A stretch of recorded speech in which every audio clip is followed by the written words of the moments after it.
അസ്സലാമു അലൈക്കും വറഹ്മത്തുള്ളാഹി വബറകാതുഹു. ലേൺ അറബിക് വിത്ത് മിന്ന സലം എന്ന യൂട്യൂബ് ചാനലിൻ്റെ പുതിയൊരു വീഡിയോയിലേക്ക് എല്ലാവർക്കും സ്വാഗതം. നമ്മളിന്ന് പഠിക്കാൻ പോകുന്നത് UKGയുടെ പാർട്ട് 1 കിതാബാണ്.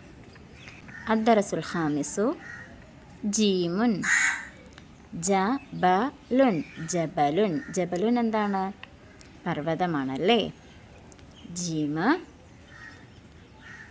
ജീമ ജീമ ജ ജി ജു ജ് ജുൻ ജബബുൻ ജബബുൻ ജിബ്തുൻ ജിബ്തുൻ ജുബബുൻ ജുബബുൻ.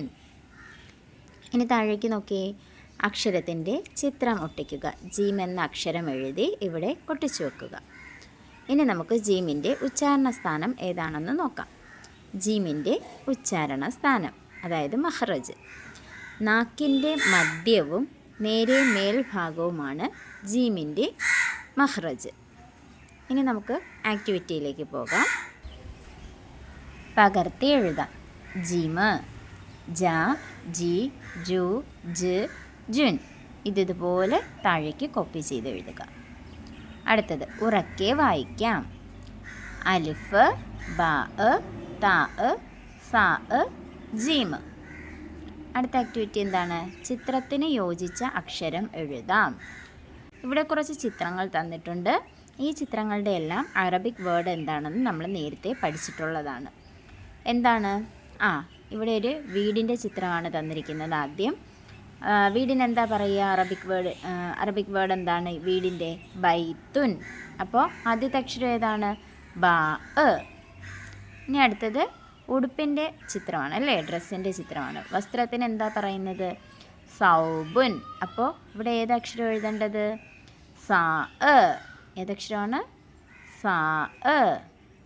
അടുത്തത് നോക്കൂ. ഈന്തപ്പഴത്തിൻ്റെ പിക്ചറാണ് തന്നിട്ടുള്ളത്. ഡേറ്റ്സിന് എന്താ നമ്മൾ അറബിക്കിൽ പറയുക?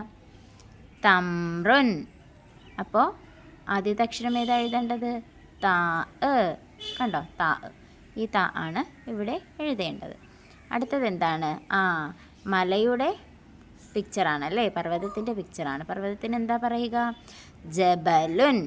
ജബലുൻ എന്നാണ് പറയുന്നത്. നമ്മളിപ്പോൾ പഠിച്ചതേ ഉള്ളൂ. ഈ ജീമാണ് ഇവിടെ എഴുതേണ്ടത്. അപ്പോൾ എന്തൊക്കെ അക്ഷരങ്ങളാണ് എഴുതേണ്ടത്? ബൈത്തിൻ്റെ താഴെ ബ എന്നക്ഷരം, സൗബിൻ്റെ താഴെ സ എന്നക്ഷരം, തമ്രുൻ്റെ താഴെ ത എന്നക്ഷരം, ജബലുൻ്റെ താഴെ ജീം എന്നക്ഷരം. ഇത്രയുമാണ് ഇവിടെ ഫില്ല് ചെയ്യേണ്ടത്. അടുത്ത നോക്കൂ. ഇലകൾക്ക് അക്ഷരത്തിൻ്റെ നിറം കൊടുക്കാം. ഇവിടെ ഒരു ചെടി തന്നിട്ടുണ്ടല്ലേ. ചെടിക്ക് ഇലകളും തന്നിട്ടുണ്ട്. പക്ഷേ ആ ഇലകൾക്ക് പല പല നിറങ്ങളാണ് നമ്മൾ കൊടുക്കേണ്ടത്. ആ നിറങ്ങൾ എങ്ങനെയാണ് കണ്ടുപിടിക്കുക?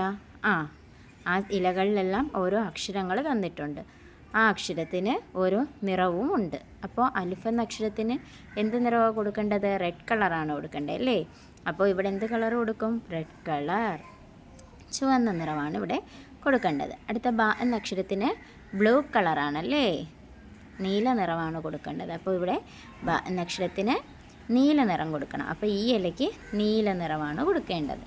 അടുത്തത് ത എന്നക്ഷരമാണ്. ത എന്നക്ഷരത്തിന് എന്ത് കളറാണ്? ഗ്രീൻ കളറാണ്. ഇലയുടെ അതേ നിറം തന്നെയാണല്ലേ. അപ്പോൾ പച്ച കളറ് ത എന്നക്ഷരത്തിന് കൊടുക്കണം.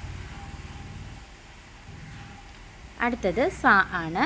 സ എന്നക്ഷരത്തിന് എന്ത് കളർ കൊടുക്കണം? യെല്ലോ കളർ കൊടുക്കണം, മഞ്ഞ നിറം കൊടുക്കണം.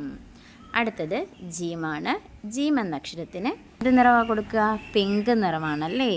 ജീം എന്നക്ഷരത്തിന് പിങ്ക് ഷെയ്ഡ് കൊടുക്കുക. ഓക്കെ. അപ്പോൾ ഇനി നമുക്ക് അടുത്ത പാഠത്തിലേക്ക് പോയാലോ? അദ്ദറസു സാദിസു പാഠം 6 ഹഉൻ. ഹബലുൻ. ഹബലുൻ. ഹബലുൻ. ഹബലുൻ എന്താണ്? കയറാണല്ലേ. ഹ ഹ ഹ ഹ ഹെ ഹു ഉഹ് ഹുൻ. ഹജ്ബുൻ. ഹജ്ബുൻ. ബഹ്സുൻ. ബഹസുൻ. തഹ്തുൻ. തഹ്തുൻ. അപ്പോൾ ഈ വാക്കുകൾ മനസ്സിലായോ? എന്തൊക്കെയാണ്? ഹബലുൻ, ഹജ്ബുൻ, ബഹസുൻ, തഹ്തുൻ. ഇനി നമുക്കിവിടെ എപ്പോഴത്തതും പോലെ അക്ഷരത്തിൻ്റെ ചിത്രം ഒട്ടിക്കാം. ഇവിടെ ഏതക്ഷരമാണ് എഴുതി ഒട്ടിക്കേണ്ടത്? ഹ എന്ന അക്ഷരത്തിൻ്റെ ചിത്രം എഴുതി ഒട്ടിക്കുക. ഇനി ഹാൻ്റെ മഖറജ് നോക്കിയാലോ. ഹാൻ്റെ ഉച്ചാരണ സ്ഥാനം തൊണ്ടയുടെ മധ്യഭാഗത്ത് നിന്നാണ് ഹ എന്ന അക്ഷരം ഉച്ചരിക്കപ്പെടുന്നത്. മനസ്സിലായല്ലോ. ഇനി നമുക്ക് ആക്ടിവിറ്റി നോക്കാം. ആദ്യം കോപ്പി എഴുതാനാണ്. പകർത്തി എഴുതുക. ഹ, ഹ, ഹി, ഹു, ഉഹ്, ഹുൻ. ഈ അക്ഷരങ്ങളെല്ലാം താഴേക്ക് പകർത്തി എഴുതുക. അടുത്തത് ഉറക്കെ വായിക്കാം. താഴെ തന്നിട്ടുള്ള അക്ഷരങ്ങളെല്ലാം ഉറക്കെ വായിക്കുക. എങ്ങനെയാണ്? അലിഫ്, ബ, ത, സ, ജീമ്, ഹ. അടുത്ത ആക്ടിവിറ്റി എന്താണ്? വിട്ടുപോയ അക്ഷരം ചേർക്കാം. ഫില്ലിംഗ് ദി ബ്ലാങ്ക്സ് ആണല്ലേ. ഇവിടെ 2-3 കോളങ്ങൾ വിട്ടുകിടപ്പുണ്ട്. ഇടയ്ക്കുള്ള 3 അക്ഷരങ്ങൾ തന്നിട്ടുമുണ്ട്. അപ്പോൾ ഏതൊക്കെ അക്ഷരങ്ങളാണ് വിട്ടുപോയതെന്ന് കണ്ടെത്തി എഴുതാനാണ്. ആദ്യത്തെ അക്ഷരം ഏതാണ്? അലിഫ്. അലിഫ് കഴിഞ്ഞ ഏതക്ഷരം? ബ. ബ കഴിഞ്ഞ ഏതക്ഷരം? ത. ത കഴിഞ്ഞ് വരുന്നത് സ.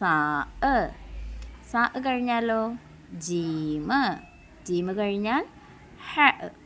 ഏതൊക്കെ അക്ഷരങ്ങളാണ് കാണാതെ പോയതെന്ന് മനസ്സിലായല്ലോ. എഴുതാമല്ലോ. അടുത്തത് പഠിച്ച അക്ഷരങ്ങൾ ക്രമത്തിൽ എഴുതാം. ഏതൊക്കെ അക്ഷരങ്ങളാണ് നമ്മളിപ്പോൾ പഠിച്ചത്? നമ്മളിപ്പോൾ 6 അക്ഷരങ്ങൾ പഠിച്ചു കഴിഞ്ഞു അല്ലേ. അപ്പോൾ 6 അക്ഷരങ്ങളും ഓരോ കോളത്തിലായിട്ട് എഴുതുക. അലിഫ്, ബ, ത, സ, ജീമ്, ഹ. അങ്ങനെ ക്രമത്തിൽ എഴുതുക. അപ്പോൾ ഇതോടുകൂടി ഇന്നത്തെ നമ്മുടെ ക്ലാസ് അവസാനിക്കുകയാണ്. ഇൻഷാ അല്ലാഹ് അടുത്ത ക്ലാസ്സുമായി കാണും വരെ മഅസ്സലാമ.